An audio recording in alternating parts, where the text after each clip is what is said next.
आगरा। 2 दिवसीय दौरे पर आगरा पहुंचे डिप्टी सीएम ने विपक्ष पर जमकर तंज कसे और चुटकी ली। वैक्सीनेशन को लेकर घर में बैठ तमाम लोगों ने आम जनवरी को गुमराह करने का प्रयास किया, लेकिन लोगों ने बढ़ चढ़कर वैक्सीनेशन की डोज लगवाई। आज चीन छोड़कर भारत में विदेशी निवेश हो रहा है। भारत में भी उत्तर प्रदेश में उद्यमियों ने अपनी रुचि दिखाई है। पारस हॉस्पिटल प्रकरण पर डिप्टी सीएम एफटी न्यूज के सवालों से बचते रहे। उन्होंने कहा कि अभी क्लीन चिट नहीं दी गई है, जांच जारी है, जो भी कठोरतम कार्यवाही होगी की जाएगी। डिप्टी सीएम ने एफटी न्यूज के तीखे सवालों पर जवाब बनता न देख जिलाधिकारी की ओर इशारा करते हुए कहा कि जवाब डीएम देंगे। डिप्टी सीएम ने शहीद की पत्नी द्वारा परिवार सहित धरने को लेकर कहा कि मुझे जानकारी नहीं थी, अब जानकारी हुई है। सरकार की कोशिश होगी कि उनकी मांगों को पूर्ण किया जाए। भाजपा सदैव शहीदों एवं उनकी शहादत को सलाम करती है। जो भी उनकी मांगे होंगी उन्हें प्रशासन द्वारा पूरा करने का प्रयास किया जाएगा। डिप्टी सीएम ने कहा कि शहीद कौशल रावत के परिवार की अधिकांश मांगों को पूरा कर लिया गया है।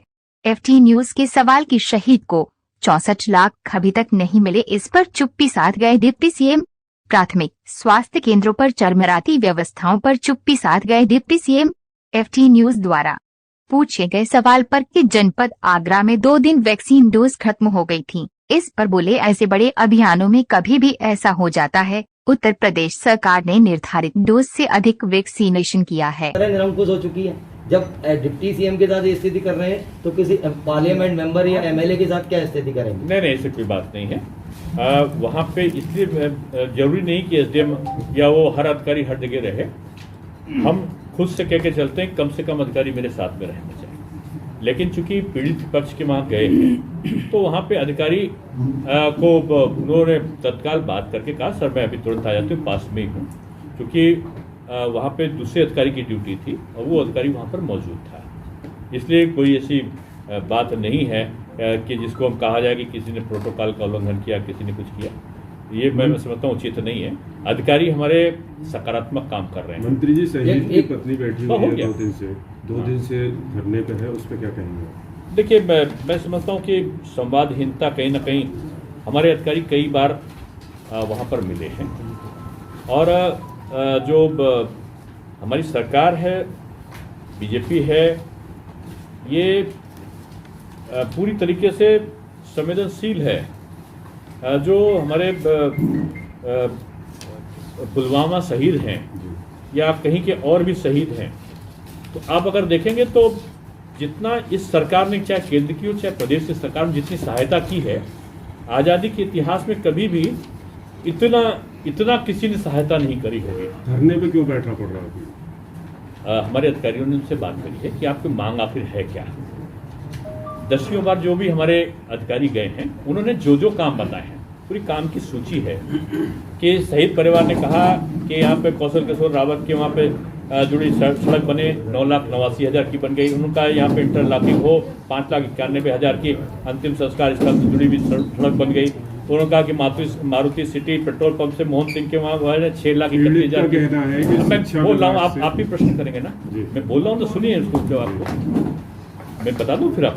ये 9 महीने पुरानी रिपोर्ट पढ़ रहे हैं? नहीं, 9 महीने 10 महीने जितना उन्होंने 18 चीज़ों को 17 चीज़ों का जितने भी उनकी मांग आई सारी चीज़ें उनकी पूरी कर दी गई।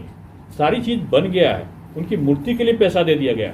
उत्तर प्रदेश सरकार से जितना पैसा जहाँ से उनको पैसा मिलना था सारे पैसे उनको उससे ज़्यादा पैसे समाज के अन्य लोगों के द्वारा भी जो सरकार की सहायता बीच में पड़ी, जैसे मुख्यमंत्री केशव जी आए थे, उन्होंने पीडब्ल्यूडी के अंदर से भी दिलवा दिया जो हमारे उसका नहीं था। जो शासन को जितने पैसे देने थे वो भी दे दिए गए।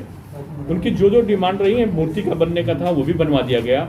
उनका था कि यहाँ पे मार्ग बनवाया जाए तो मार्ग का भी निर्माण करा दिया गया है।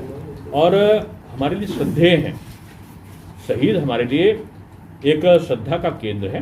द्वार के लिए उन्होंने कहा है, द्वार के लिए भी मैंने भी जिलाधिकारी को बोला है कि जिलाधिकारी द्वार के लिए भी जो उनका निर्माण का है वो कर दें। मैंने उनको मैसेज भी कराया था कि जब भी मूर्ति का अनावरण कराना हो, अगर मुझसे कराना हो तो मैं उपलब्ध हूँ। अगर किसी मेरे विधायक सांसद हमारे सारे मंत्री यहाँ के मौजूद हैं, जब भी वो अनावरण कराना चाहे मूर्ति बनने का पैसा दे दिया गया है।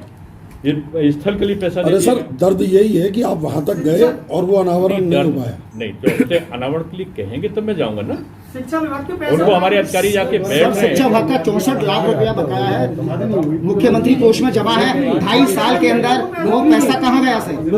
ये उनकी पीड़ा है। एक सवाल, आगरा में पारस मामला हुआ, मोबिल अभी मामला एक हुआ, एक उसकी जांच के लिए अभी एक तक क्या एक चल रहा है? एक जांच से लोग संतुष्ट नहीं है। एक का जवाब देना दीजिए। जी जो आपने बताया है, जी। शिक्षा विभाग ने जो पैसे उन्होंने जो हमारे अधिकारी गए हैं उनके सामने रखा होगा ये विषय, आज शायद उन्होंने रखा है। जी।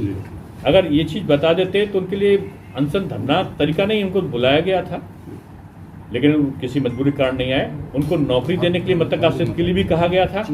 उन्होंने लिख के भी या मुजवानी बोला है सब प्रशासन को कि हम नौकरी, क्योंकि हमारे बच्चे अच्छे सेटल्ड हैं, हम नहीं चाहते हैं। तो जो शासन को जितनी चीज़ें करनी थी वो की गई हैं, जितना उनको देना था वो दिया गया है। अब बीच में उन्होंने दूसरा चीज़ ये बताया, क्योंकि जो राशि उनको दी जाने वाली थी वो राशि दी जा चुकी है, उससे ज़्यादा राशि दी जा चुकी है। अब एक नया प्रस्ताव उन्होंने दिया है, नीतिगत निर्णय क्या होते हैं। इस प्रकार की जो राशि दी जाती है वो मुख्यमंत्री सहायता कोष में ही जमा होती है, उससे इस प्रकार के जो विषय होते हैं उनको दिया जाता है। चूँकि शहीद परिवार को मुख्यमंत्री सहायता कोष से पहले ही दिया जा चुका है इस प्रकार की चीज़ें, तो इसलिए अब उन्होंने दूसरा जो सुझाव दिया है मैं उसको रखूँगा। विधिक प्रक्रिया क्या है, मैं बेसिक शिक्षा के विभागों से बात भी करूँगा। क्या हो सकता है, क्या एक राशि दी जाने के बाद दूसरी राशि दी जा सकती है, ये तमाम विषय ऐसे हैं जो नीतिगत हैं, इनको बगैर बात किए हम नहीं कह सकते। मैं बात करूँगा।